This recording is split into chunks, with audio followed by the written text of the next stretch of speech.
Hi, this is Jason from Unio Tech Solutions. Today I wanted to talk to you about a hardware refresh. So a hardware refresh is when you're replacing all your old technology with new technology. So a quick example, we had a client that wanted to do a hardware refresh on their monitors. So they bought batches of 50 monitors at a time to replace them. But the monitor they've chosen, the first 50 we'll be able to get, the next 50 we're not, because it's discontinued. So if they choose a different model, we'll be able to keep the consistency through the project. One of our other clients is looking at a Lenovo monitor, which is currently in a container on the way from China. So that's going to take 3 months to arrive, and their project may be delayed. But once those have arrived, there are no more coming. That's been discontinued.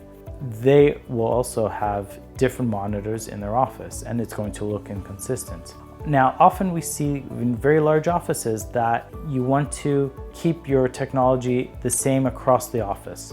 So when you're planning this project and you're doing it in different stages, you want to make sure that you've chosen a product that's not end of life. It's not going to be discontinued right after you buy the first batch of monitors, docking stations, because you want your office to look consistent. So when we come in, we can uninstall all the equipment for you, reinstall the new equipment, make the desks look pretty, and prep everything for either recycling or donation. So I always suggest speaking to your sales rep or your IT company that you're purchasing from, and make sure you know when the product is going to discontinue and when the product was made. Make that purchase ahead of time. That way you can have consistent workstations throughout your office.